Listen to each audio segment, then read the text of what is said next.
오늘 말씀의 제목이 뭐죠? 여러분의 부모님은 행복하시죠?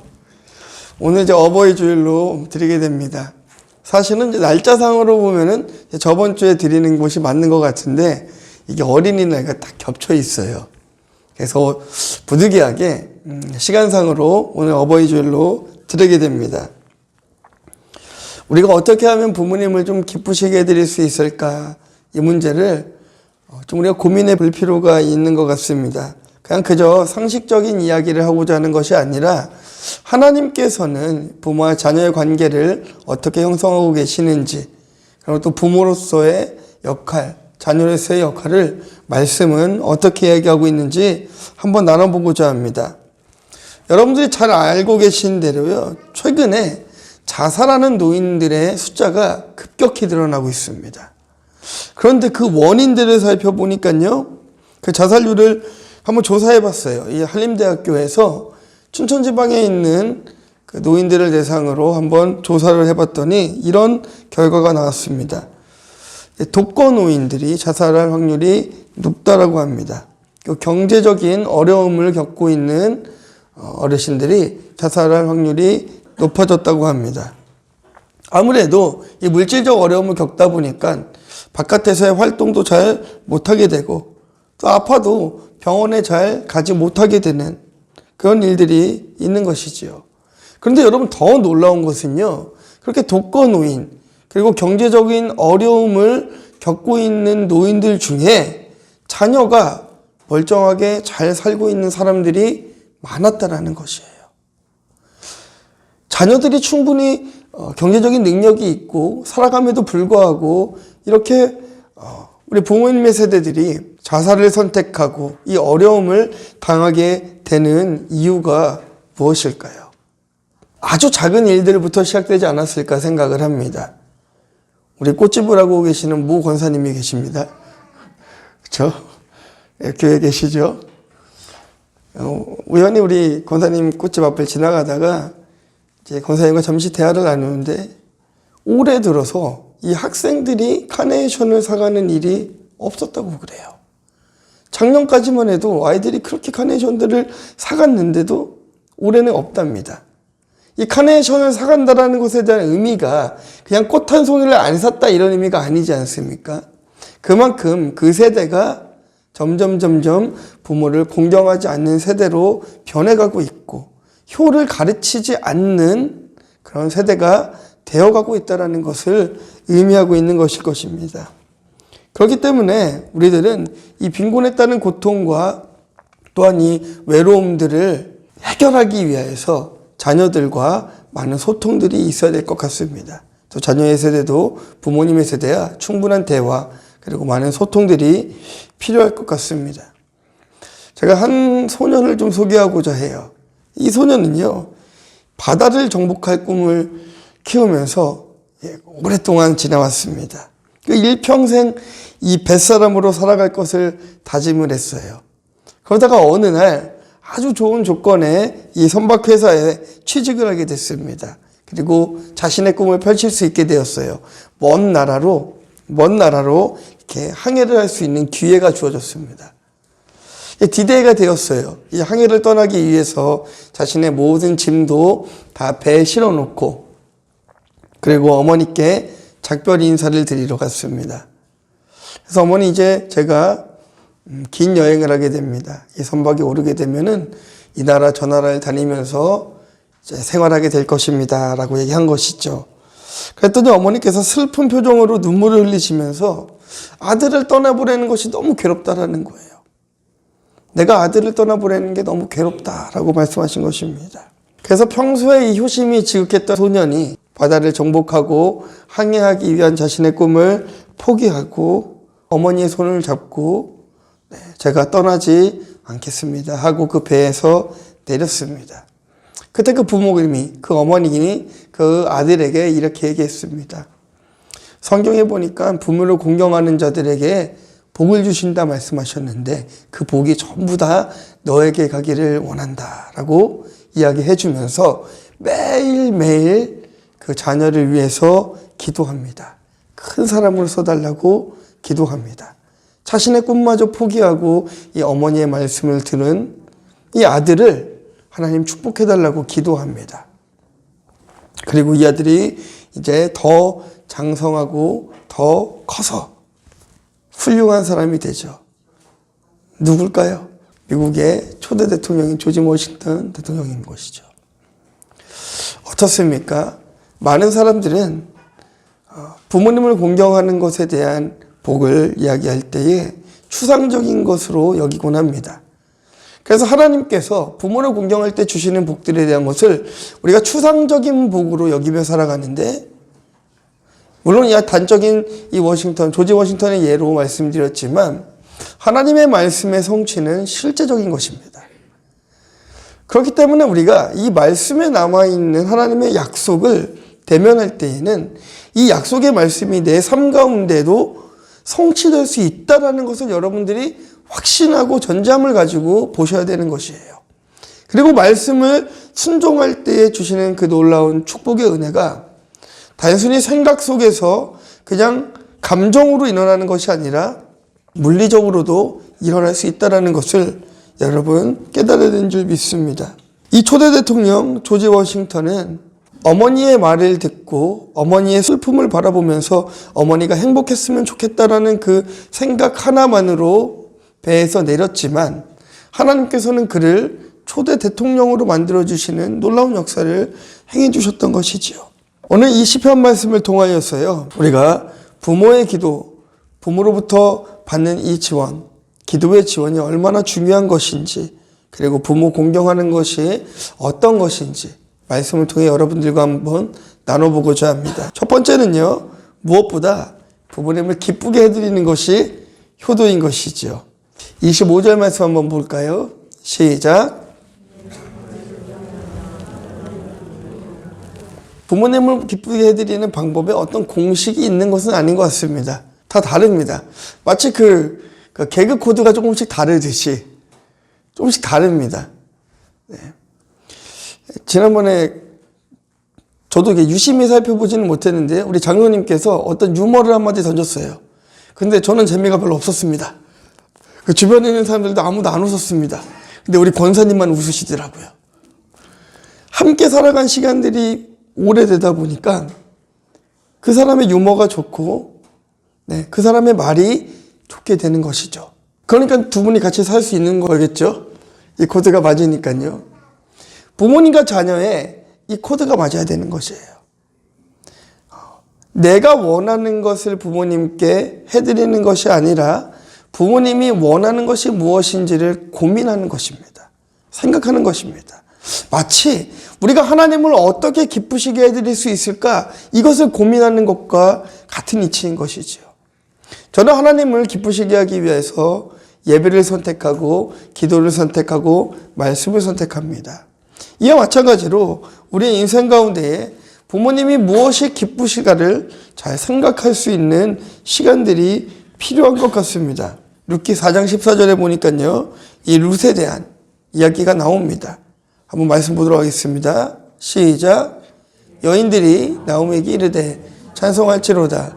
여호와께서 오늘 내게 기업 물을 자가 없게 하지 아니하셨도다. 이 아이의 이름이 이스라엘 중에 유명하게 되기를 원하노라. 룻을 조롱하고 멸시하던 사람들, 룻이 이방 여인 아니겠습니까? 이방 여인으로서 지금 이 땅에 와서 살아가는데 많은 서름을 당했습니다. 사람들로부터 많은 배척도 당했습니다. 그렇게 룻을 조롱하고 멸시하던 사람들이 이제는 룻을 우러러보는 것이에요. 그리고 응원하고 축복하게 되는 것입니다. 심지어는 룻이 낳게 될 그 아이까지 축복하는데, 이 아이가 이스라엘 중에서도 유명하게 될 것이다라고 그를 축복하고 있는 것을 볼 수가 있습니다. 룻의 시작은 너무나 힘들었지만 하나님께서는 그를 축복하셔서 사람들에게, 그리고 하나님에게 인정받는 그런 여인이 되었어요. 근데 여러분, 재밌는 것은요, 이렇게 아이를 잉태한 룻, 그리고 잘된 룻, 그러면 룻을 축복해주고 룻을 기쁘게 사람들이 정말 기분 좋겠다 이렇게 얘기해 줄 수 있잖아요. 그 당사자를요. 그런데 그게 아니라 나오미에게 가서 이야기합니다. 룻이 잘 돼서 나오미가 너무 좋겠습니다 이렇게 얘기합니다. 마치 그런 것 아니겠습니까? 자녀가 좋은 대학에 합격을 하면은요, 그 자녀에게 정말 축하한다라고도 얘기하지만 그 부모님에게 어머니 정말 좋겠습니다라고 이렇게 고백하지 않습니까? 자녀가 좋은 직장에 취직을 하면은 정말 좋은 직장에 취직해서 좋겠다라고 칭찬도 해주지만 그 부모님에게 자녀가 좋은 직장에 들어가서 좋겠습니다라고 고백합니다. 그게 왜 부모님이 좋을 일입니까? 부모님이 돈을 버시는 것도 아니잖아요. 부모님이 좋은 대학에 가신 것도 아니잖아요. 그런데 자녀가 좋은 대학에 가고 좋은 사람과 결혼을 하고 좋은 직장에 들어가는 것 이상으로 그것을 바라보는 어머니와 아버지의 마음이 더 즐겁다라는 거예요. 룻이 칭찬을 받고 룻이 하나님으로부터 평가를 받는데 사람들과 하나님의 평가가 너무나 좋았어요. 너는 축복받은 자녀야. 네 뱃속에 있는 아이는 정말 이스라엘 중에서도 유명한 자로 살아가게 될 거야. 라는 그 메시지를, 이 축복의 메시지를 룻이 아니라 바로 나오미에게 사람들이 하고 있다는 것입니다. 그렇다고 한다면 우리가 자녀된다로서 부모님을 어떻게 기쁘시게 해드려야 되는지 답이 어느 정도 나오는 것 같습니다. 자녀가 그리스도인다운 삶을 살아가고 이 땅에서 부족함 없는 삶을 살아가면 그야말로 부모님을 기쁘시게 해드리는 것이죠. 우리가 양심적으로 살아가고 무언가 덕 있게 살아가고 하나님 보시기에 합당한 삶을 살아가는 것, 부모님들은 무엇보다 자기 자녀가 잘 되어가는 것을 보며 기쁨을 누리고 있다는 것이에요. 이 모습을 보니까 마치 부모님과 이 자녀의 관계가 하나님과 우리들의 관계와 같은 것 같습니다. 하나님께서는 여러분들이 선한 길을 걸어가고 바른 길을 걸어갈 때 기뻐하십니다. 세상과 타협하지 아니하고 의로운 길로, 조금 외로운 길로 걸어갈 때에 함께 동행해 주십니다. 그리고 기뻐합니다. 여러분들이 드리는 헌금도 마찬가지예요. 여러분들이 땀 흘리고 선한 일을 하며 그렇게 벌어온 돈으로 주님 앞에 작은 예물을 드리면 하나님은 기뻐하십니다. 그러나 우리가 세상 속에서 악을 행하며 불의한 일로 돈을 벌어서 그것을 주님 앞에 억을 갖다 준다 한들, 교회를 세운다 한들 하나님은 그것을 기뻐하지 않으시는 것이죠. 하나님은 하나님 앞에 순종하고 하나님의 말씀을 따르는 자녀를 축복해 주십니다. 마치 부모를 공경하는 자들에게 주님께서 실제로 축복을 해주듯이 하나님께서는 주의 말씀대로 살아가는 자들에게 은혜를 베풀어 주실 것입니다. 부모님을 기쁘시게 해드리는 것, 그것이 효도라고 한다면 우리는 하나님을 기쁘시게 하기 위한 많은 노력들을 하며 살아가야 될 줄 믿습니다. 이 룻이라는 여인은 그랬습니다. 나오미를 떠날 수 있는 많은 환경들이 있었어요. 이제 홀로 된 나오미를 떠날 수도 있었지만 그 어머니를 따라갔는데 룻의 고백이 이렇지 않습니까? 어머니의 하나님이 나의 하나님이 됩니다 라고 고백하고 따라갑니다. 내가 평생 어머니를 모시겠다라는 거예요. 내가 평생 어머니를 쫓아가겠다라는 것입니다.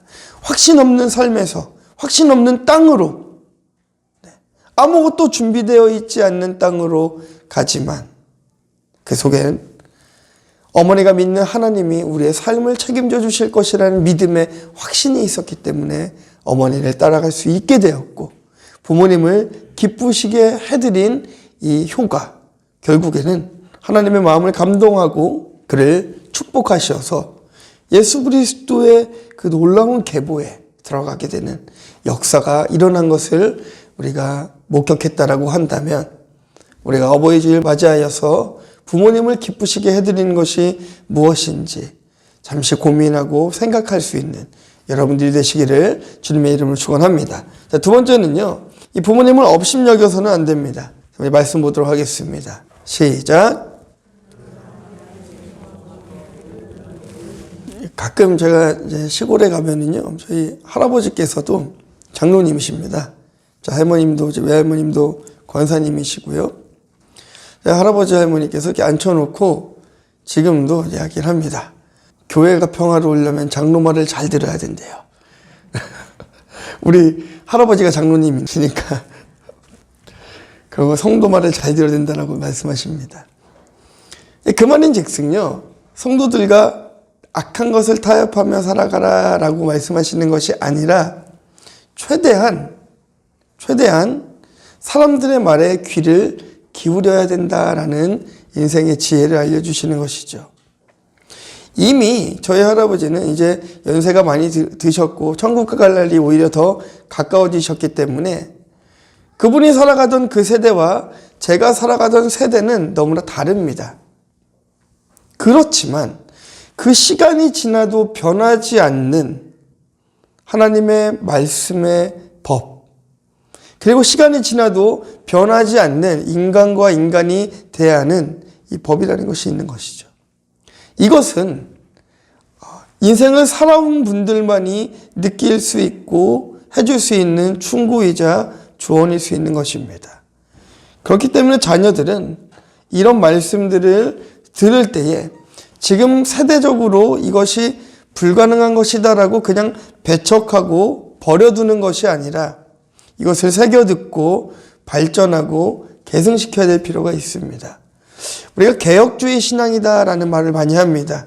저희 교회도 개혁주의 신학을 토대로 말씀을 증거하고 또 신학을 이어오고 있는 교회 중에 하나 아니겠습니까? 그런데 여러분, 이 개혁이라는 것은요, 변화한다라는 거예요. 변화한다라는 것이에요. 고여있는 것이 아니라 변화하는 것이 개혁인 것입니다. 오늘 본문 말씀에 너를 낳은 아비에게 청종하고 내 늙은 어미를 경히 여기지 말라라고 말씀하시는 그 이유는요, 부모님 말씀에 순종하는 일은 곧 하나님 음성에 귀를 기울이는 것과 같기 때문인 것입니다. 여러분 인정하십니까?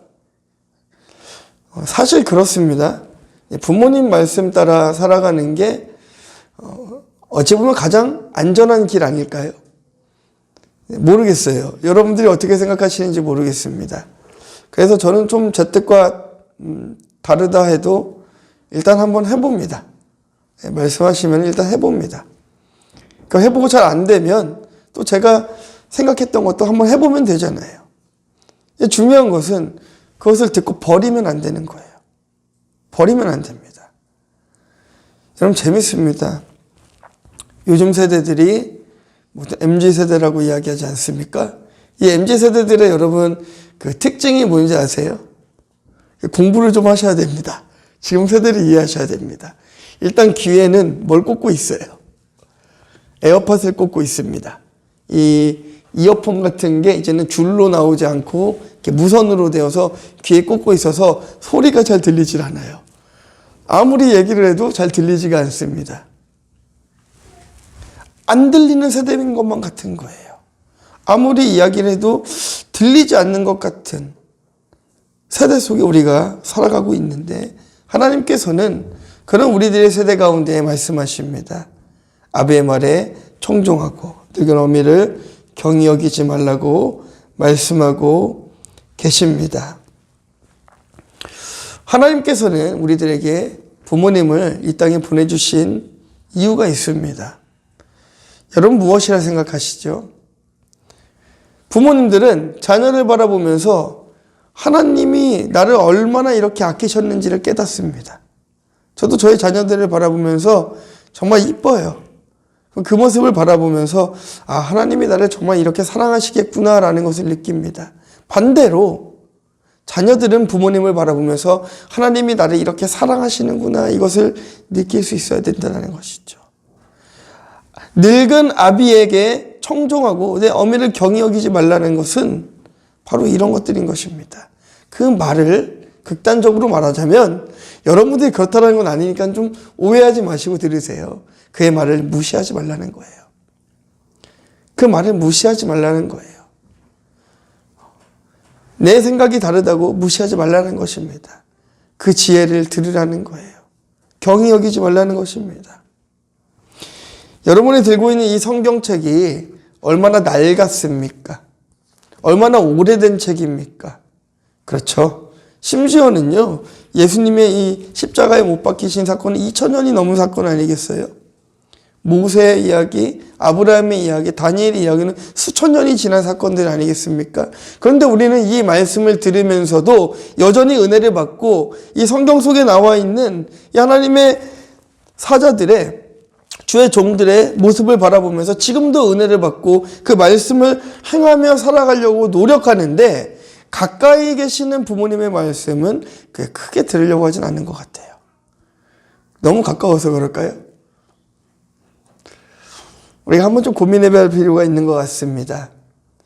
업신여긴다라는 말이 조금 강한 어투인 것 같아서 제가 고민을 좀 하긴 했습니다. 하지만 이게 조금 더 정확한 표현인 것 같아서 이렇게 나누는 것이죠. 우리를 낳아주신 아버지, 어머니. 성경은 이렇게 되어 있죠. 너를 낳은 아비, 너를 낳은 어미 이렇게 표현이 되어 있는데요. 이것을 헬라어 원문으로 보니까는 생명을 준 아비, 생명을 준 어미 이렇게 표현이 되어 있더라고요. 우리에게 생명을 허락하신 하나님, 우리에게 생명을 허락한 또 부모님을 업신여기는 것이 아니라 그 말씀에 청종할 수 있는 여러분들 되시기를 주님의 이름으로 축원합니다. 자, 마지막 세 번째는요. 부모 공경을 해야 되는 이유는요. 그것이 하나님의 명령이기 때문입니다. 말씀 보도록 하겠습니다. 시작. 내 부모를 공경하라. 아멘. 에베소서 말씀에도 되어 있죠. 자녀들아 주 안에서 너희 부모에게 순종하라. 이것이 옳으니라 라고 이야기하고 있습니다. 그러면서 뭐라고 이야기하고 있으냐면요. 이것이 약속이 있는 첫 계명이다라고 고백하고 있습니다. 신구약을 막론하고 부모를 공경하는 것은 바로 하나님의 명령이라는 것을 여러분 기억하시기를 주님의 이름으로 축원합니다. 반대로 그러면 우리가 불효하는 것은 무엇일까요? 하나님 말씀에 불순종하는 거예요. 우리가 그러니까 부모님을 업신여기고 그 말에 청종하지 않은 이유가 사실은 우리가 인간과 인간의 만남이기 때문에 아버지가 틀렸어, 어머니가 틀렸어 라고 이야기할 수 있지만 이것이 하나님의 명령이라고 한다면 이야기가 좀 달라집니다. 우리가 하나님 말씀에 불순종하게 되는 거예요. 부모님께 불효하는 것은 하나님의 말씀에 불순종하는 그런 죄가 되는 것이죠. 반대로 부모님께 순종하는 자들에게는 하나님께서 어떤 약속을 하셨습니까? 장수의 약속을 허락하십니다. 오래 산다라고 얘기하십니다. 이 땅에서 오래 살 수 있다라고 이야기하고 있습니다. 서두에 말씀드린 이 조지 워싱턴의 어머니께서도 이렇게 지금 가르치고 있던 거예요. 성경의 약속이 성취된다는 것입니다. 여러분 부모를 공경함으로 여러분들에게 어떠한 축복이 주어지는지 저는 다 말할 수 없습니다. 그러나 성경은 분명하게 보여주고 있습니다. 좀 괜찮은 모델, 성경 속에서 부모를 공경함으로 좀 성공한 모델이 누가 있을까요? 여러분 좀 떠오르는 인물이 계십니까? 저는 좀 다윗을 꼽고 싶습니다. 하나님이 왜 그렇게 다윗을 사랑하셨을까?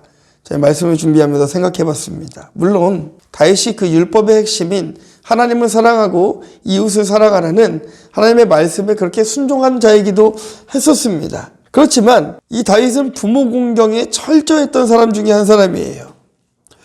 이 사무엘서를 잘 읽어보시면요, 여러분 이새가 다윗을 이렇게 썩 마음에 들어하진 않습니다. 그렇다고 그 다윗에게 그렇게 살갑게 대해주지도 않습니다. 심지어는 아들들을 모두 불러 모으라 지금 사무엘 선지자가 얘기했을 때에도 아들 다윗은 빼놓고 부릅니다. 좀 소외당하고 차별당했던 다윗의 유년기라고 할까요?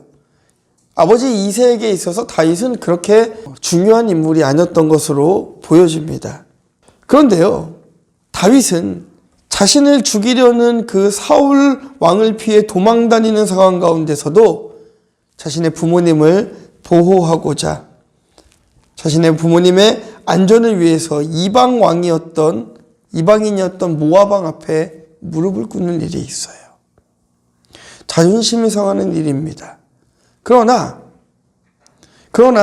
하나님께서 율법으로 부모를 공경해야 된다는 것을 알려주셨기 때문에 그 부모가 나에게 어떻게 해준 간에 좀 잘해줬든지 간에 좀 못해줬든지 간에 다윗은 그것과 관계없이 그 부모님의 안전을 위해서 적군에게 무릎을 꿇었습니다. 아주 극단적인 얘기는 하지만 이만큼 부모를 생각하는 마음이 있었기 때문에 오히려 하나님께서는 그 다윗을 더 큰 왕으로 세워주셨던 것을 볼 수 있습니다. 다윗 왕이 이렇게 태평성대를 이루었던 것은 다윗의 믿음인 줄만 알았어요. 다윗이 그냥 이렇게 잘 살 수 있는 것은 하나님 앞에 순종했기 때문이다 라고만 생각을 하고 있었는데요. 이 하나님의 약속에 근거하여 말씀을 보다 보니까 다윗이 성공할 수 있었던 이유 중에 큰 부분 하나가 부모를 공경했던 것인 것을 깨달을 수가 있었습니다. 여러분, 우리는 이 부모를 공경하는 것, 이것이 하나님의 명령인 것을 기억해야 될 줄 믿습니다. 마찬가지 아니겠습니까? 국가에는, 또 우리나라로 예를 들면 국가에는 대통령이라는 또 국가의 위정자를 세워주셨고, 또 그 대통령을 통하여서 이 나라를 또 치리하게 하시지 않았습니까? 국회의원들을 통하여서. 국민들은 그들에게 힘과 권력을 일임했죠. 네, 일임했죠. 그렇다고 한다면 또 우리는 국가 위정자들의 어떤 말들에, 어떤 하는 일들에 최소한 또한 순종할 수 있는 것도 필요합니다. 무조건적인 순종은 아니겠죠. 반대해야 될 것들은 분명히 반대해야겠지만, 제가 말하고자 하는 의도를 분명히 아실 거라고 생각합니다. 네. 교회에서도 마찬가지입니다. 여러분, 가장 교회가 행복한 교회가요, 어떤 교회인지 아십니까? 내 뜻과 조금 달라도 인정해주는 교회가 가장 아름답습니다. 목사님이 산으로 갑시다 했는데 여러분들이 바다가 가고 싶어요. 네. 그때에 그럼 목사님이 그럼 바다로 갑시다 하는 교회가 행복한 교회고요.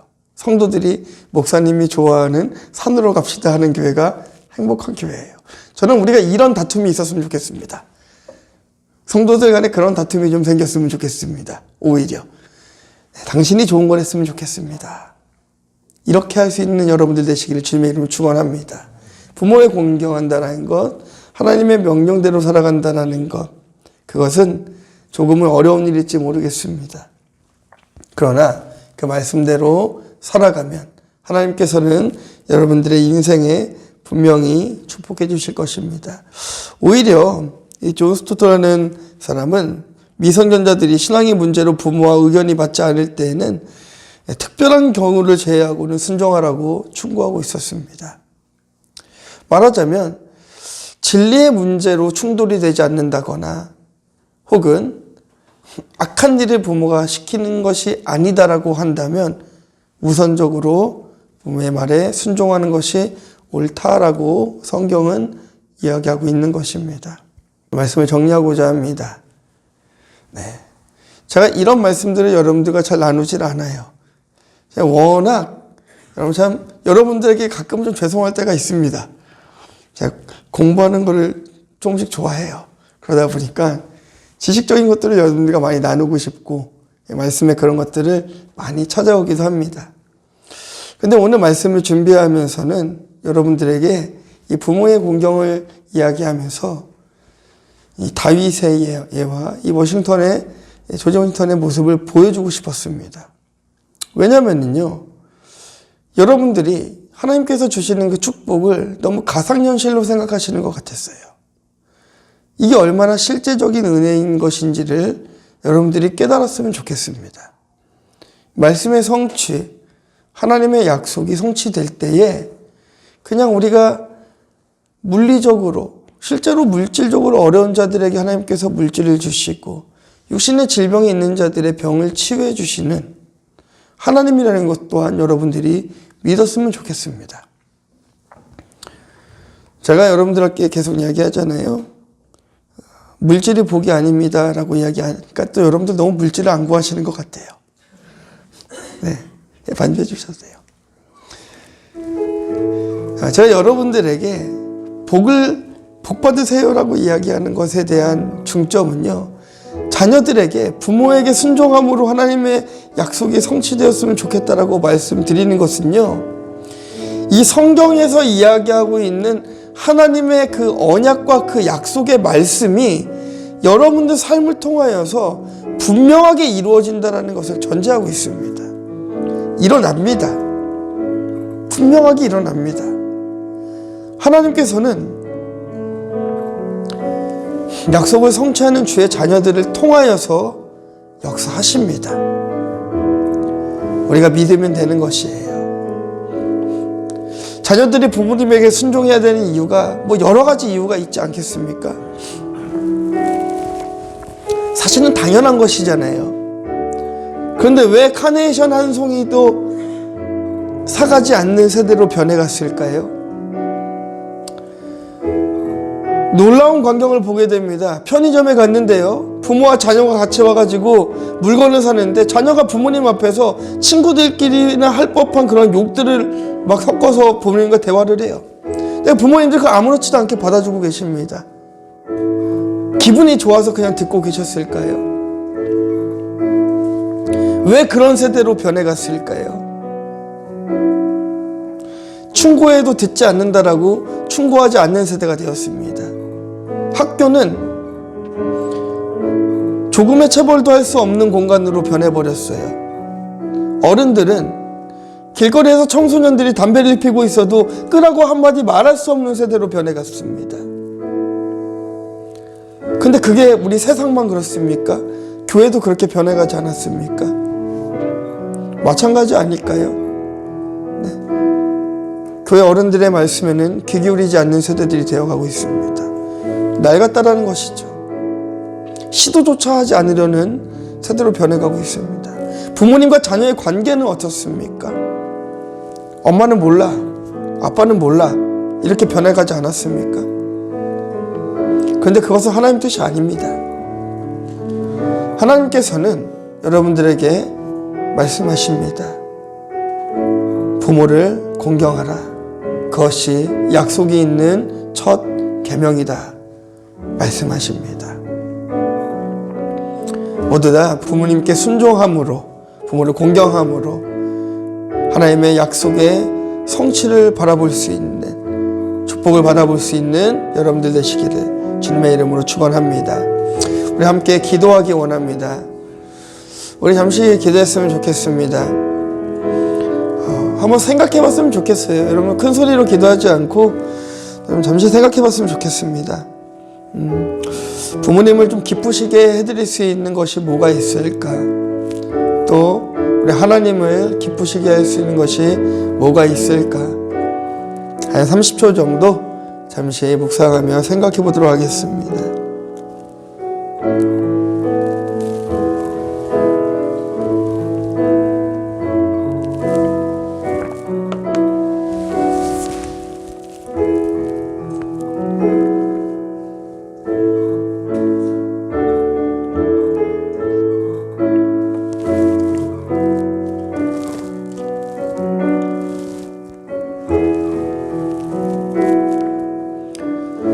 우리 또 한번 같이 기도하도록 하겠습니다. 고린도서에 보니까 이 사랑을 표현할 때에 오래 참음으로 시작해서 인내로 끝나는 것을 볼 수가 있습니다. 부모님께서는요, 여러분, 오랫동안 여러분들을 기다려주시고 참아주셨습니다. 잠시 저를 보셔도 될 것 같아요. 이 일화만 좀 말씀드리고 끝내겠습니다. 나이가 많이 드신 할아버지께서 나이가 이제 들어간 아들에게 치매가 좀 걸리셨나 봐요. 이 새를 보면서 물어보십니다. 아들아, 저 새가 무슨 새니? 까치예요. 한 10초가 지났을까요? 새 울음소리가 다시 들립니다. 그래서 아버지가 저 새를 바라보면서 저 새가 이름이 뭐라 그랬지? 합니다. 그러니까 아버지 까치라고요. 또 30초 뒤에 까치가 문 앞에 다가왔습니다. 이 새 이름이 또 뭐라고 했지? 그러니까 아들이 아버지 몇 번을 말씀드려야 됩니까? 까치예요. 까치라고요. 짜증이 섞인 말투로 얘기했어요. 그러자 어머니가 옆에서 한마디를 하십니다. 아들아, 네가 어렸을 때에 너는 아빠에게 저 새가 무엇인지 100번도 넘게 물어봤다라는 거예요. 아빠 이거 뭐야? 아빠 이건 뭐야? 아빠 이건 무슨 새야? 100번 10번도 넘게 물어봤는데 아버지는 오히려 너를 귀엽게 바라보면서 까치라고 알려줬고, 아버지가 너에게 사랑스럽게 이렇게 까치라고 알려줘서 너는 그 새가 까치인 줄 알게 된 거야 라고 얘기했답니다. 여러분, 그렇지 않습니까? 우리 시험 한번 기도했으면 좋겠습니다. 조금 더 부모님을 공경할 수 있는 넓은 마음 달라고 기도했으면 좋겠습니다. 내 뜻과 조금 달라도 순종할 수 있는 믿음과 마음을 달라고 한번 같이 기도하도록 하겠습니다. 하나님 감사합니다. 하나님,